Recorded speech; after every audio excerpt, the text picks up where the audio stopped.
Dear students, आज हम discuss कर रहे हैं चैनल्स ऑफ डिस्ट्रीब्यूशन।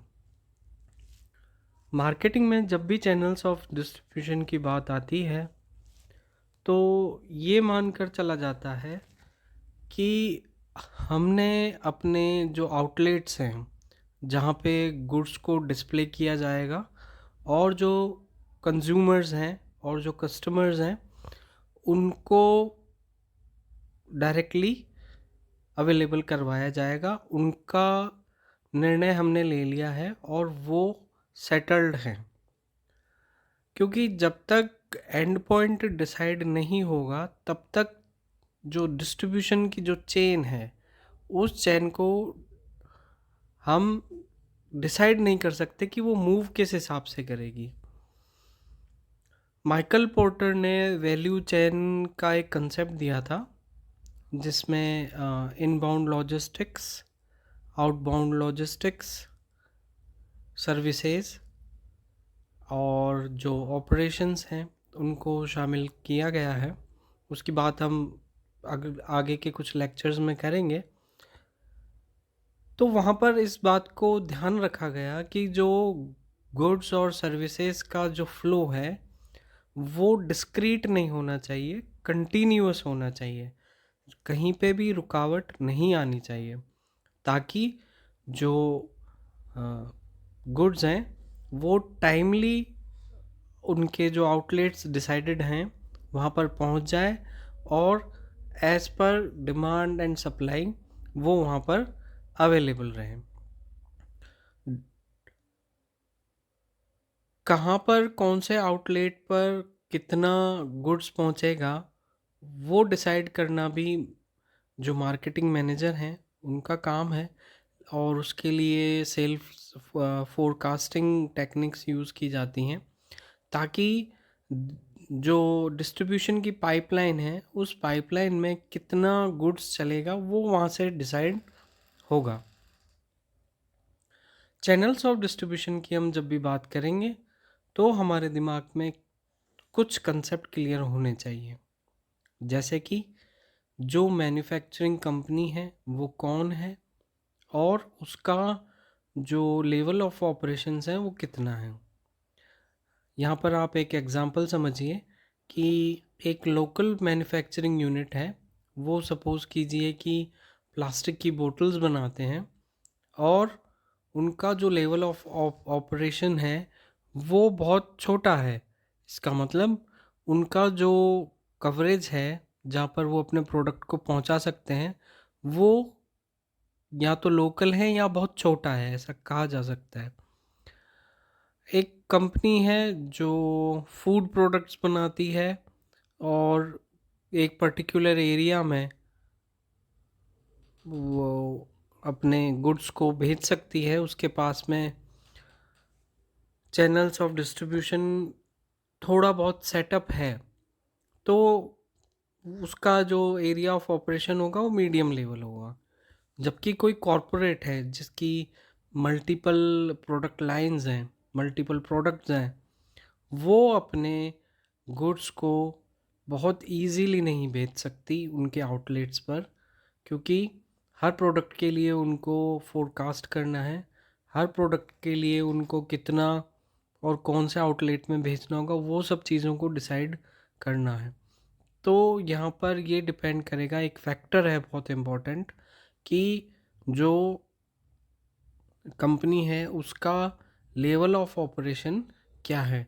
जितना ज़्यादा लेवल ऑफ ऑपरेशन रहेगा उतना ही कॉम्प्लेक्स और रिगरस उसका चैनल्स ऑफ डिस्ट्रीब्यूशन रहेंगे। नॉर्मली जब गुड्स को भेजा जाता है तो वहाँ पर लॉजिस्टिक्स की बात हमेशा की जाती है, जो परिवहन है, ट्रांसपोर्टेशन है, उसकी बात हमेशा की जाती है। यहाँ पर ये ध्यान देना ज़रूरी है कि जो कॉस्ट है, जो लागत है परिवहन की, वो कम से कम होनी चाहिए। नहीं तो जो पर यूनिट कॉस्ट होगी उस प्रोडक्ट की वो अगर बढ़ जाएगी तो हो सकता है कि प्राइस हाइक होने से उनकी जो डिमांड है वो कम हो जाए। इन सभी बातों को हम बहुत डिटेल में डिस्कस करने वाले हैं, लेकिन सबसे पहले हम समझते हैं वैल्यू नेटवर्क को। जो वैल्यू नेटवर्क होता है, ऐसा नेटवर्क जिससे कि उसके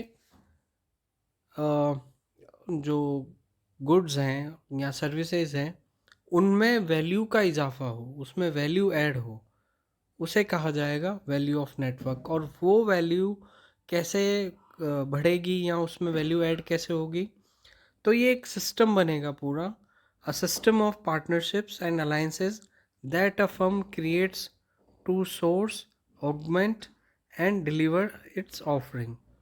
वो किस प्रकार से अपनी ऑफरिंग्स को, अपने गुड्स को या सर्विसेज को किस प्रकार से बनाती है, उनमें किस प्रकार से फीचर्स को इंक्लूड करती है और उनको अल्टीमेट जो कंज्यूमर हैं या कस्टमर्स हैं उन तक पहुंचाती है। तो इन सभी चीज़ों को मिलकर एक वैल्यू नेटवर्क का विकास होता है। अब समझते हैं कि डिस्ट्रीब्यूशन चैनल क्या होता है। डिस्ट्रीब्यूशन चैनल वास्तव में देखा जाए तो एक इसकी परिभाषा नहीं हो सकती है, क्योंकि इसको अलग अलग तरीक़ों से हम जो हमारा जो दृष्टिकोण है वो अलग अलग हो सकता है। Distribution channels are the methods by which company deliver products and services to customer and end users. जो उसके कंज्यूमर्स हैं, जो वास्तव में जो उपभोग करेंगे।